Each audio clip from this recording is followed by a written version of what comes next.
The Valley of Redstone was wide and quiet during the day, but in one of its caves the sound of cries and wings never stopped.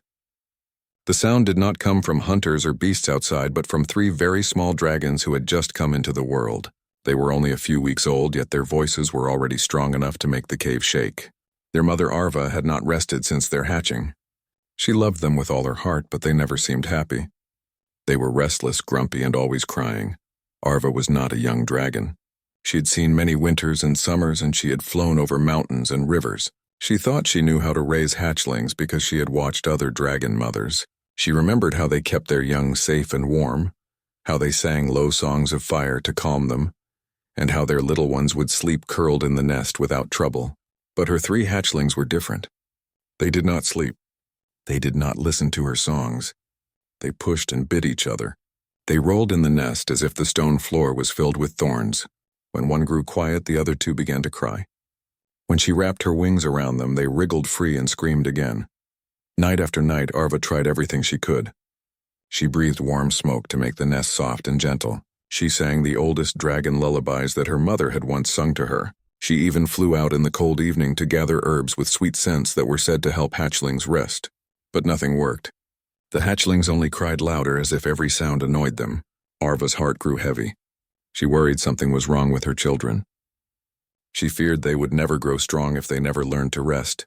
The other dragons of the valley noticed the noise. Some of them laughed when they passed by the cave. Others shook their heads. Arva cannot even calm her own brood, one said. A dragon mother must be firm. She is too soft. These words cut deep into Arva's heart. She was not weak. She was not careless. She simply did not understand why her hatchlings refused to rest. She stayed by them always, refusing to leave the cave for long. Her wings grew tired and her eyes dim from lack of sleep, but she would not give up on them. On one particular night, the cries grew worse than ever before. The hatchlings flapped their tiny wings so hard that dust fell from the cave ceiling. Their tails whipped and struck the stones. Arva tried to press them close to her chest, but they fought her embrace. She sang, but her voice cracked with exhaustion. Tears of smoke welled in her eyes. She had not eaten for 2 days because she dared not leave them alone. Her body shook with weakness, yet she kept rocking them with her wings. Beyond the valley, there was a small camp of humans. They had come to trade with the dragons in peace. The humans offered metal tools and cloth, while the dragons shared gemstones and herbs from the high cliffs. The two groups kept distance, but they did not fight. Among the humans was a little girl named Mira. She was younger than most children in the camp, but she was curious and brave. She liked to walk near the Dragon Valley, though her parents told her not to go too close. To her, the dragons were not monsters. They were grand and beautiful, and she wished to learn about them. That night, Mira could not sleep in her tent.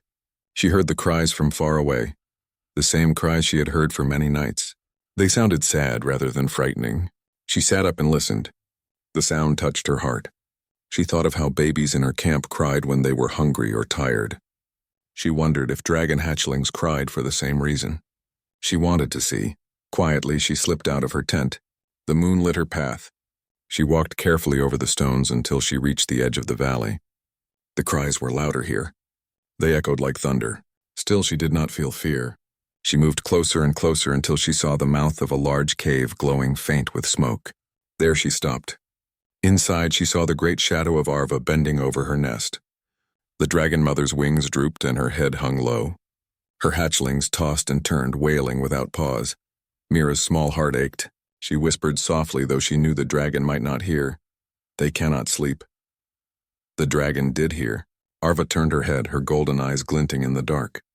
She saw the human child standing at the entrance. Arva was too tired to roar or chase her away. Instead, she sighed, a heavy sound of ash and sorrow. Mira stepped closer, though her knees trembled a little. She had never been this near to a dragon before. Arva looked huge, her scales shining like embers even in the dim light. The hatchlings, however, looked less fearsome. They were small, their wings barely larger than a hawk's. Their cries were shrill but not terrifying. Mira forgot her fear when she saw their tiny faces. They looked like little children who had not learned how to rest. "Why do they cry so much?" Mira asked gently. Her voice echoed faintly. Arva lowered her head until her snout was close to the ground. The dragon's deep voice rumbled, but it was soft. "They will not sleep. I have tried everything. My songs, my warmth, nothing calms them. I do not know what else to do, Mira thought quietly. She remembered how her baby brother in the camp often cried at night. Her mother would hold him and tell him stories until his eyes grew heavy. Mira herself loved stories. She carried a small book with her everywhere. It had tales her grandfather used to read. She opened the little book and looked at the dragon mother. May I try something? She asked. Arva blinked. She did not believe a human child could do more than a dragon mother, yet she was too weary to argue. Try, she whispered. Mira sat down on a smooth stone near the nest. She turned to the first page of her book. The hatchlings watched her with restless eyes, still whimpering. Mira began to read in a clear, soft voice. She read about a brave little bird who wanted to fly higher than the clouds.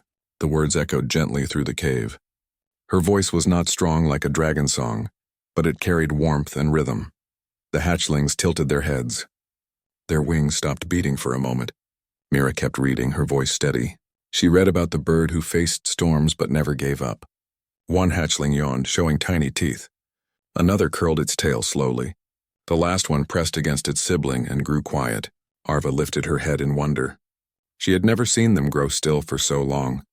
By the time Mira reached the end of the story, all 3 hatchlings were lying in the nest, their eyes half closed.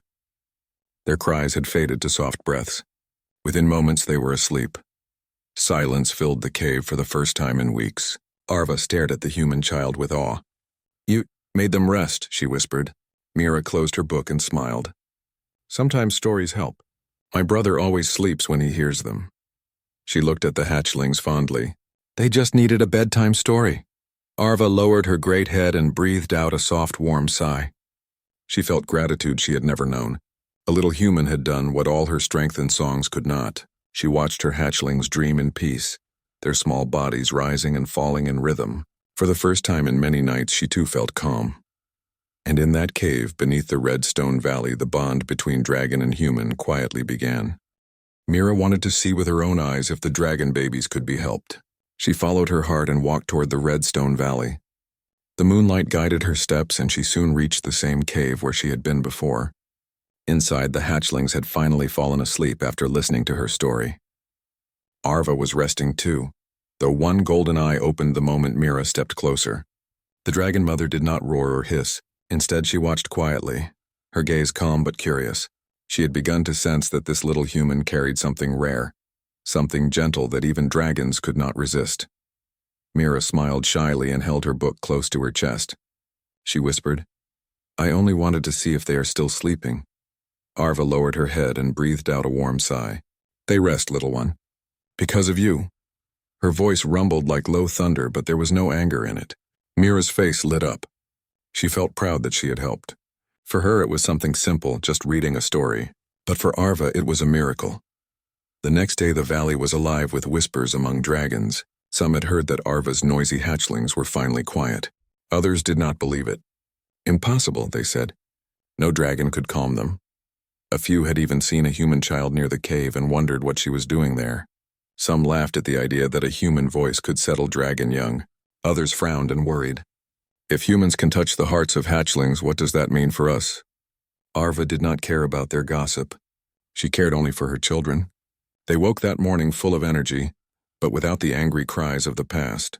They played with each other and tumbled about the nest. For the first time, their mother could watch them with joy instead of sorrow. She thought of Mira and her soft stories. When evening returned and the hatchlings grew restless again, Arva waited. She hoped the little human would return. Mira did return. She carried her book and a small piece of cloth from her camp to sit on. She was nervous but also excited. When she entered the cave, the hatchlings rushed toward her with squeaks and flaps. Their small eyes sparkled with recognition. Arva saw this and felt something deep inside her shift. Her hatchlings trusted the human child as if she were part of their nest. Arva spoke, "They like you. You must read to them again." Mira nodded and sat down. She opened her book to a new story, one about a gentle river that sang to the trees. Her voice filled the cave with calm rhythm.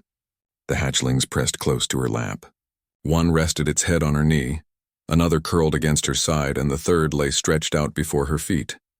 Soon their wings slowed and their breathing softened. By the end of the tale, all 3 were fast asleep once more. Arva bent her great neck and touched Mira's shoulder lightly with her snout. "You have a gift," You bring peace to my children." Mira blushed and whispered, "It is only stories. My mother says words can carry dreams." Arva thought about that for a long moment. She had never believed words alone could calm fire in young hearts. Yet here it was before her eyes. Perhaps human ways were not as weak as dragons believed. As days passed, this became a pattern.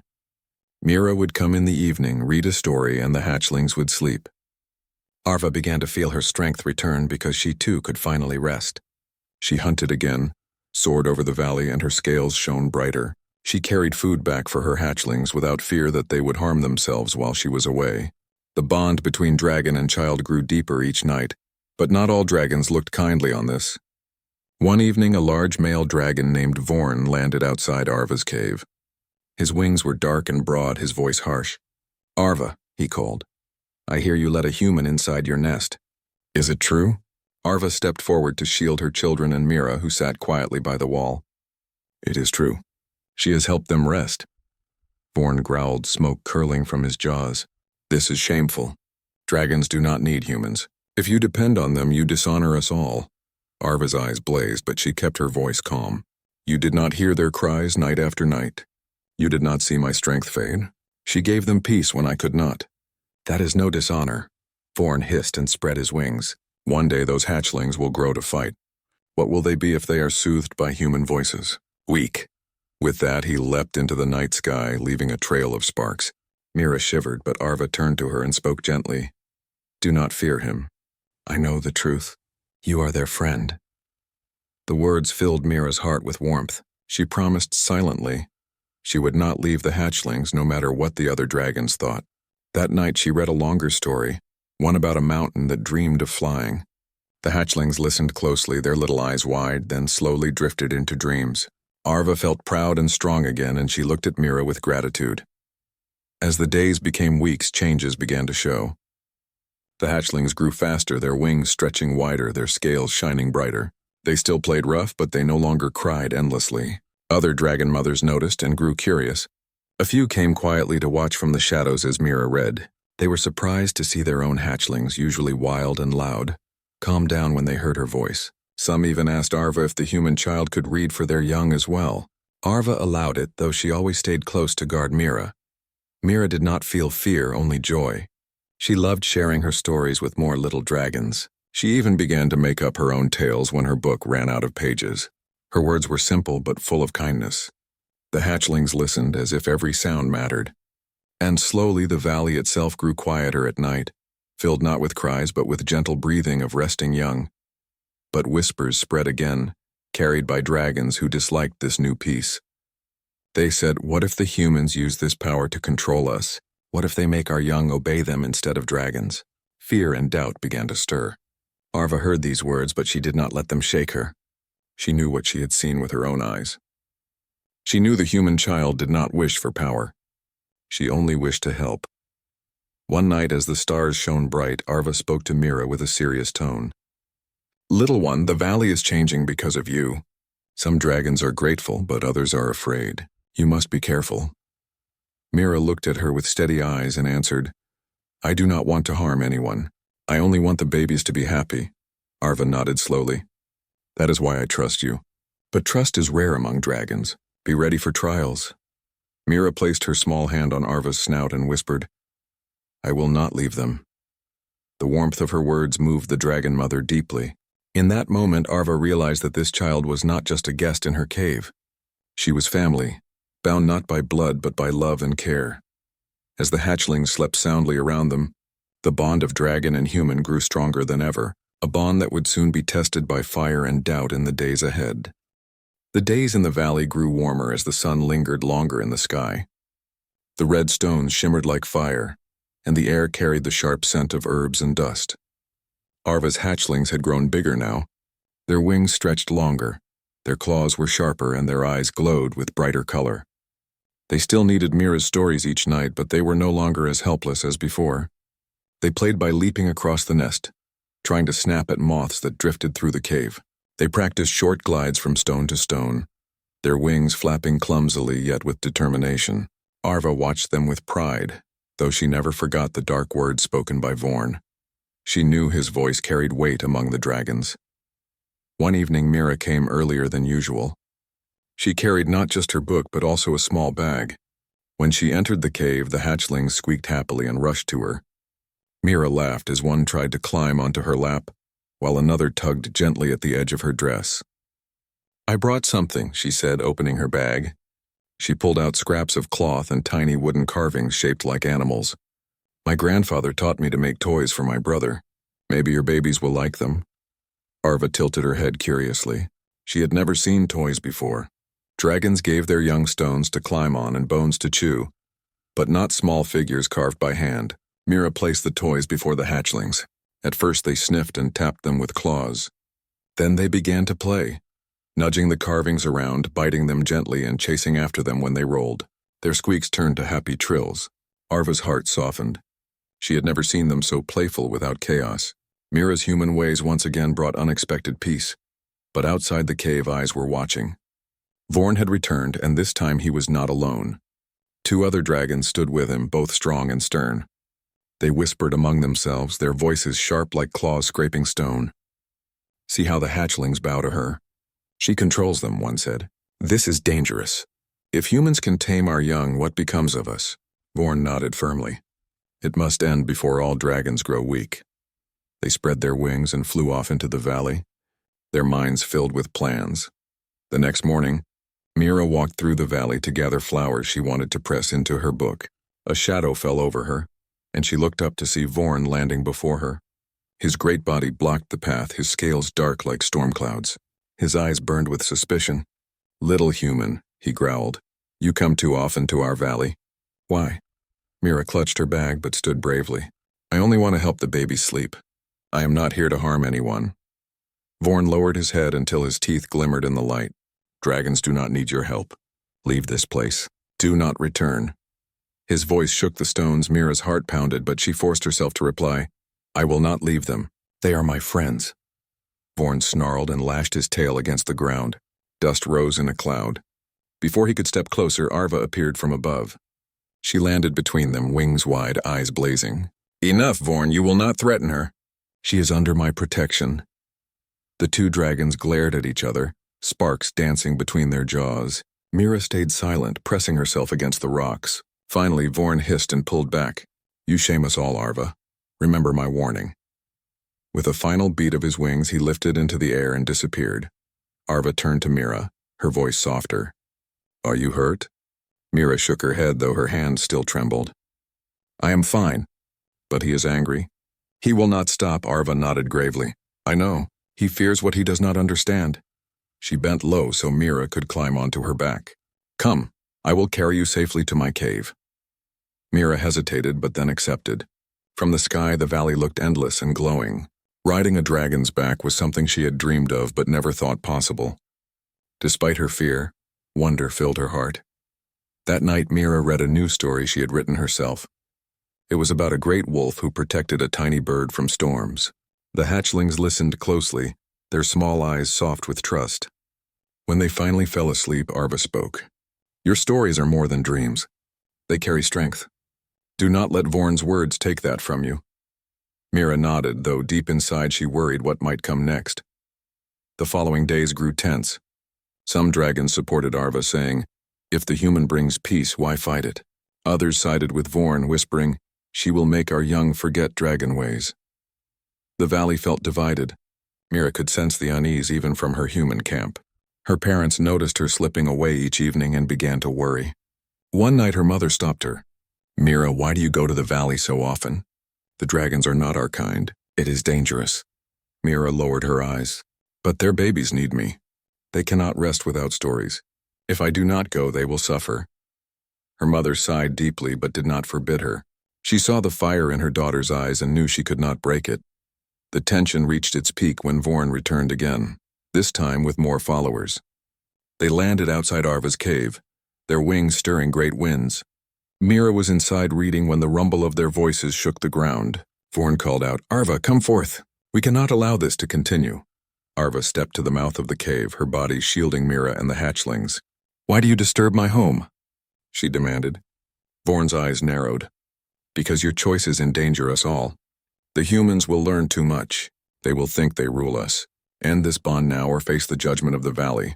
Arva's tail lashed. Her chest glowed faint with fire. My hatchlings are strong and calm because of her. She has done no harm. If you call that weakness, then you blind yourself. Vorn spread his wings. Then let the valley decide. We will call a gathering under the high cliffs. All dragons shall speak. His words carried finality. He turned and took flight, his followers behind him. Arva stood tall, but when she returned to the nest, Mira saw the worry in her eyes. What will happen? Mira asked quietly. Arva looked down at her. The gathering is rare. It is when all dragons meet to judge matters that touch us all. They will speak of you. They will speak of my hatchlings, and I must defend the truth before them. Mira hugged her book to her chest. I will be with you. Arva lowered her head and whispered, Your heart is brave, little one, but the path ahead will not be easy. That night, as the hatchlings slept, Mira lay awake in the cave beside them. She listened to their soft breathing and thought of what might happen if the valley turned against her. She was only a child with a book of stories, yet those stories had built a bridge between her and the dragons. She touched the scales of the nearest hatchling and whispered, I will not leave you. The tiny dragon stirred but did not wake. Arva, half asleep, heard her words and felt her resolve grow stronger. Whatever trials the gathering would bring, she would not let fear break the bond that had begun. The valley's fate now rested not in fire or claws, but in the simple power of a human child's voice. The day of the gathering came with heavy clouds hanging above the valley. The air itself felt tense, as if it carried the weight of countless eyes waiting for conflict. Every dragon in the valley was called to the cliffs, from the youngest fledglings to the oldest elders. The cliffs formed a natural arena, tall walls curving like a giant bowl carved by time. It was the place where great decisions were made, and where the voice of the valley was heard. Arva stood on the flat rock at the center with her hatchlings close to her side. Mira sat nearby, clutching her book, her heart racing. Never before had she seen so many dragons in one place. Their wings stretched like sails. Their scales glimmered in colors of bronze, gold, green, and black. The sound of their breaths was like wind moving through 1,000 caves. Some looked at her with curiosity, others with suspicion, and a few with open hostility. Vorn landed with a thunderous beat of his wings. His body was larger than most, and his scales were dark as storm clouds. He took a place opposite Arva, his followers standing near him. When he spoke, his voice rolled like thunder. Dragons of the valley, we are gathered to decide a matter that threatens our strength. One among us has allowed a human to meddle with her brood. She has invited weakness into her nest. If such behavior spreads, what will become of us? Will humans teach our young to obey them instead of dragon law? A murmur spread among the crowd. Some dragons nodded in agreement. Others shifted uneasily, not willing to take a side yet. Arva raised her head, her eyes sharp. Vorn twists the truth. This child has brought peace to my hatchlings when nothing else could. She has harmed no one. She has given them rest, and in their rest they have grown strong. If this is weakness, then what is true strength? Is it only fire and claws? Or is it also the wisdom to accept help when it is needed? Her words rippled across the crowd. A few dragons hummed in thought. But Vorn snapped his tail against the stone. We are dragons. We do not need human stories. Our power is in our wings, our fire, our blood. If we depend on humans, even in small things, they will grow bold. They will believe they can tame us. Is that what you want, Arva? To see your children serve a human voice instead of their own roar?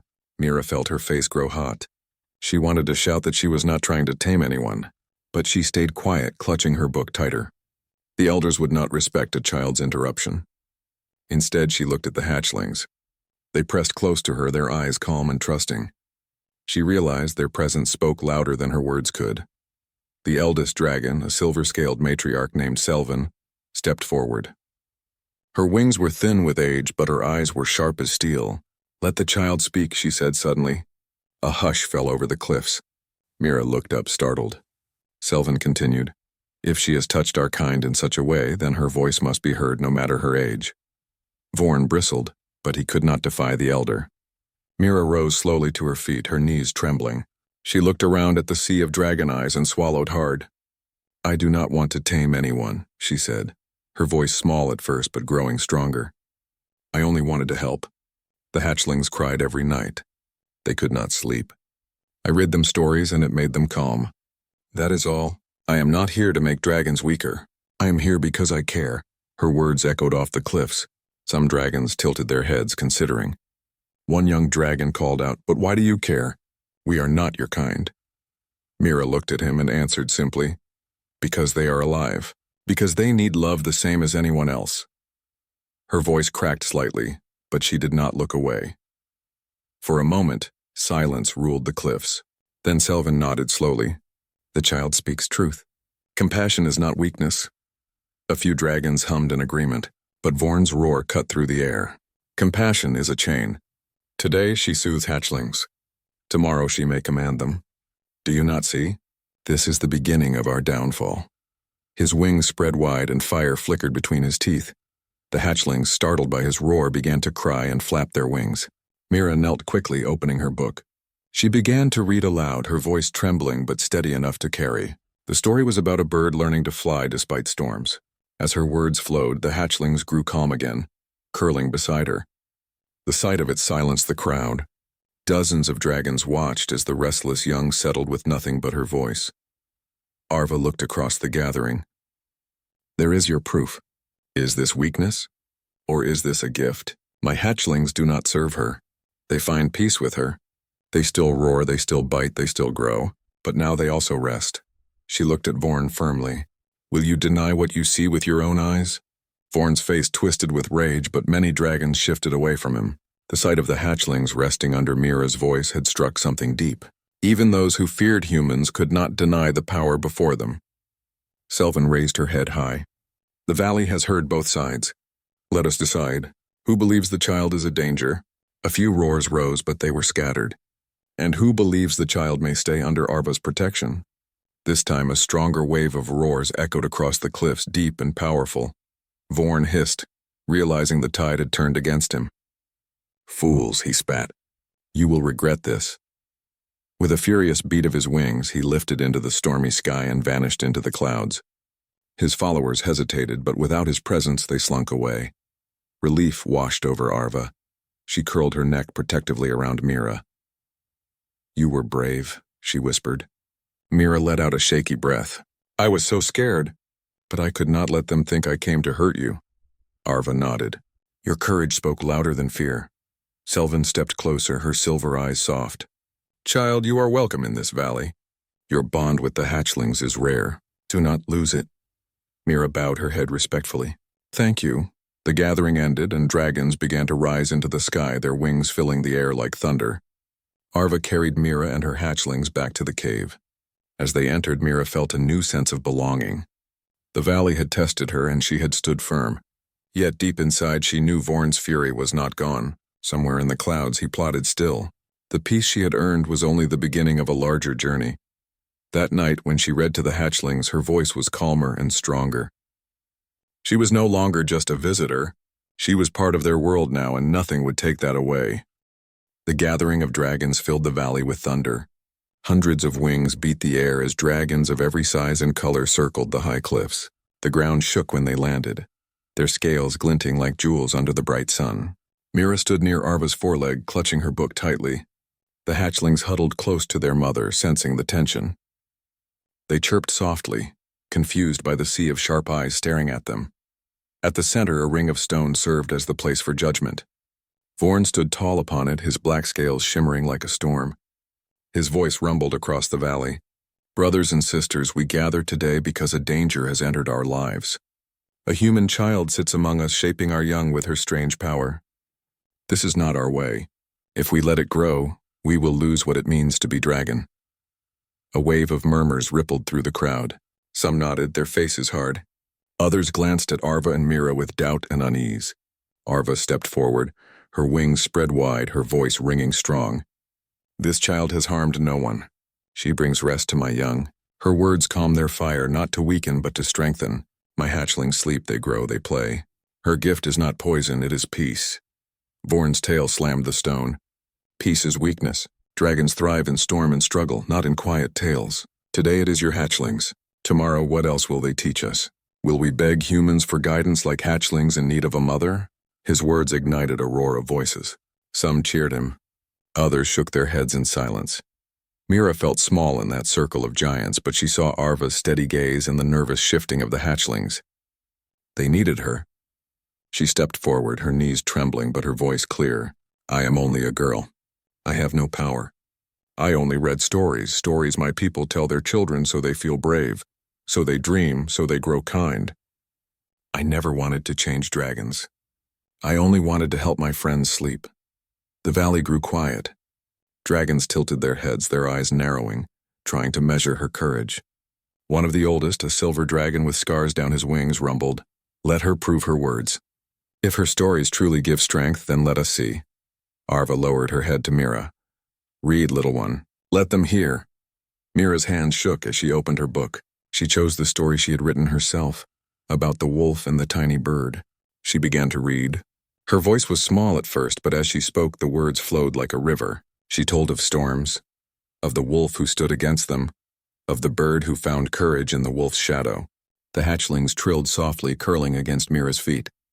The great crowd of dragons fell into silence. The wind itself seemed to still as her story filled the air. When she finished, no sound came for a long moment.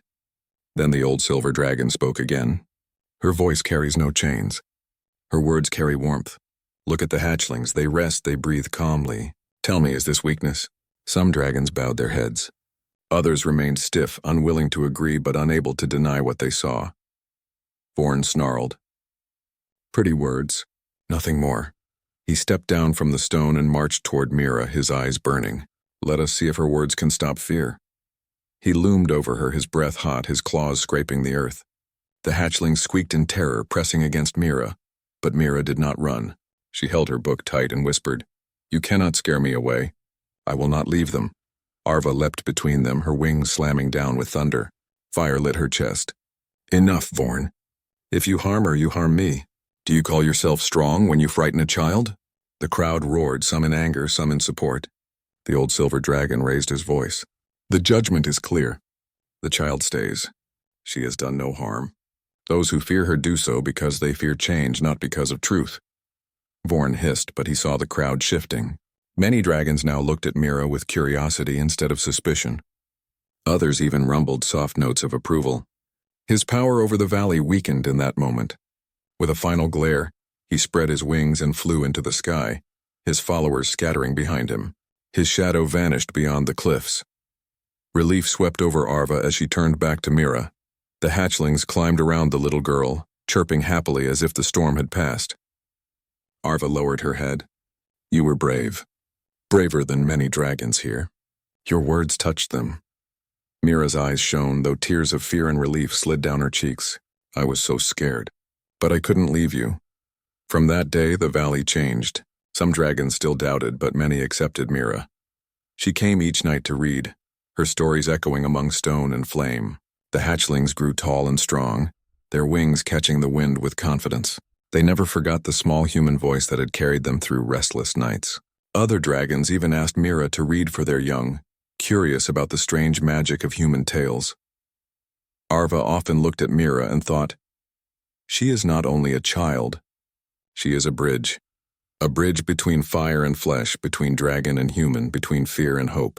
The valley, once filled with mistrust, now carried a new rhythm, the soft sound of stories told under stars, binding two worlds together. And as the hatchlings curled around Mira one evening, their heads resting in her lap, Arva knew the truth. Sometimes the smallest heart could carry the greatest strength, and sometimes the gentlest words could tame even dragon fire.